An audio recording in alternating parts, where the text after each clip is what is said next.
कभी कभी शेयर बाजार में ऐसी कंपनियां सामने आती हैं जिनकी कहानी किसी सस्पेंस थ्रिलर से कम नहीं होती।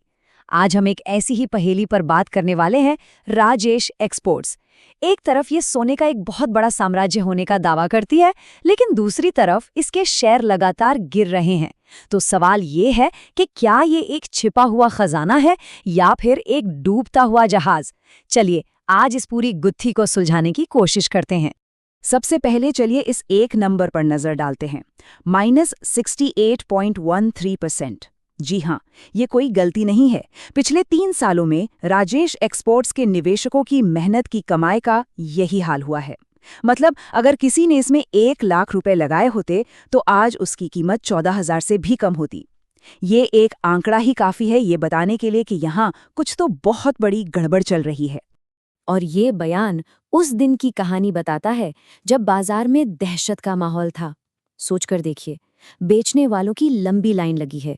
हर कोई किसी भी कीमत पर शेयर से छुटकारा पाना चाहता है, लेकिन सामने कोई खरीदार ही नहीं है।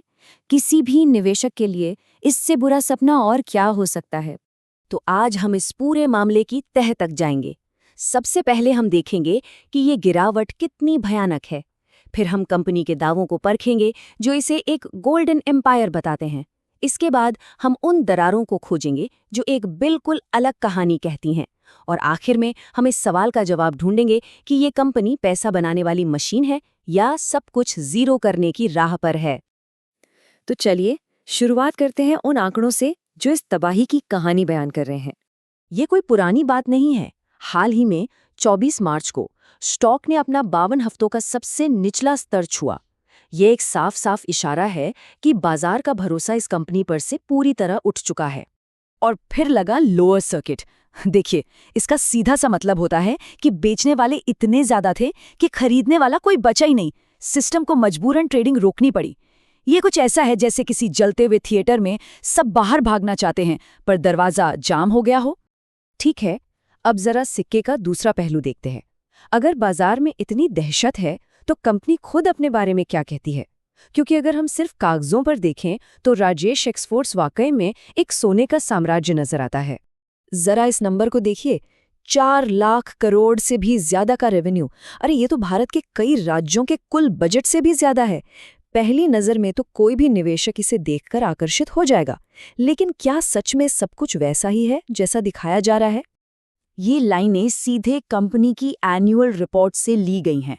कंपनी खुद बड़े भरोसे के साथ कह रही है कि वो सारे नियम कानून मानती है, उनका गवर्नेंस एकदम टॉप क्लास है। सुनने में तो सब बहुत अच्छा लगता है। और तो और कंपनी के इंडिपेंडेंट ऑडिटर भी यही बात दोहराते हैं। उनकी रिपोर्ट कहती है कि सब कुछ चंगा है, कोई धोखाधड़ी नहीं हुई, सारे नियम माने जा रहे हैं। तो फिर सवाल ये उठता है कि अगर सब कुछ इतना ही बढ़िया है तो स्टॉक जमीन पर क्यों आ गया? आखिर गड़बड़ है कहाँ? और यहीं से कहानी में असली ट्विस्ट आता है, क्योंकि इस चमकदार आधिकारिक कहानी के पीछे एक दूसरी बहुत ही परेशान करने वाली कहानी छिपी हुई है। ये एक बहुत ही बुनियादी और गंभीर सवाल है। आमतौर पर ऐसा कभी नहीं होना चाहिए। एक बार जो आंकड़े पब्लिक हो गए वो पत्थर की लकीर होते हैं, लेकिन राजेश एक्सपोर्ट्स के मामले में कुछ और ही देखने को मिला है। जरा इस चार्ट को ध्यान से देखिए।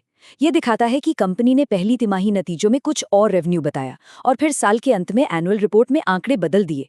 और ये कोई छोटी मोटी रकम नहीं है। कुल मिलाकर 5 लाख करोड़ रुपए से भी ज्यादा का फर्क है। ये एक बहुत बड़ा रेड फ्लैग है। अब इस नंबर पे गौर कीजिए, 141। ये इस खरबों के कारोबार को चलाने वाले परमानेंट कर्मचारियों की संख्या है। मतलब क्या ये मजाक नहीं लगता? क्या सिर्फ 141 लोग मिलकर इतना बड़ा साम्राज्य चला सकते हैं? और अगर हम थोड़ा सा हिसाब किताब लगाएं तो हर कर्मचारी की औसत सैलरी करीब 1.5 करोड़ रुपए सालाना निकल कर आती है। ये तो भारत की बड़ी बड़ी कंपनियों के सीईओ की सैलरी के बराबर है। क्या ये बात हजम होती है? और अब देखिए सबसे बड़ा विरोधाभास। एक तरफ औसत सैलरी 1.5 करोड़ निकल रही है और दूसरी तरफ कंपनी खुद अपनी रिपोर्ट में कहती है कि कोई भी कर्मचारी 60 लाख से ज्यादा नहीं कमाता। तो मेरे ये बाकी का पैसा आखिर जा कहाँ रहा है? ये एक ऐसा सवाल है जो सीधे सीधे कंपनी की नीयत पर शक पैदा करता है। अगर अब तक लग रहा था कि ये सिर्फ कुछ एनालिस्ट्स की बातें हैं, तो अब इस कहानी में बड़े खिलाड़ियों की एंट्री होती है। यानी कि रेगुलेटर्स और बैंक। इस टाइमलाइन को देखिए, ये कोई एक दो गलतियां नहीं हैं, बल्कि एक पूरा पैटर्न है। पहले एक बैंक ने कंपनी के अकाउंट को एनपीए घोषित कर दिया, यानी कंपनी लोन नहीं चुका पा रही है। फिर जरूरी रिपोर्ट्स टाइम पर जमा नहीं की और आखिर में सेबी ने फोरेंसिक ऑडिट का आदेश दे दिया, जो किसी भी कंपनी के लिए सबसे बुरी खबर होती है। चलिए अब देखते हैं कि इन सारे रेड फ्लैग्स पर बाजार ने, यानी दूसरे निवेशकों ने कैसे रिएक्ट किया, क्योंकि आखिर में शेयर की कीमत ही बाजार की सोच का सबसे बड़ा आईना होती है। जब भी शक हो तो अपने पड़ोसी से तुलना कर लेनी चाहिए। यहाँ देखिए, इसी इंडस्ट्री की एक और दिग्गज कंपनी टाइटन ने 33% का शानदार रिटर्न दिया है। वहीं राजेश एक्सपोर्ट्स ने लगभग 60% का घाटा दिया है। इससे ये साफ हो जाता है कि प्रॉब्लम इंडस्ट्री में नहीं, बल्कि इसी खास कंपनी में है। और अगर हम चार्ट और टेक्निकल इंडिकेटर्स की भाषा में बात करें तो तस्वीर और भी डरावनी है। स्टॉक अपने हर जरूरी लेवल से नीचे ट्रेड कर रहा है। सारे इंडिकेटर्स चीख चीख कर कह रहे हैं बेचो और भागो।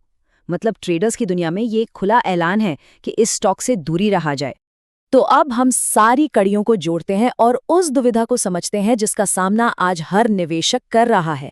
क्या ये कंपनी जीरो होने वाली है, या फिर यहीं कहीं वेल्थ बनाने का एक बड़ा मौका छिपा है?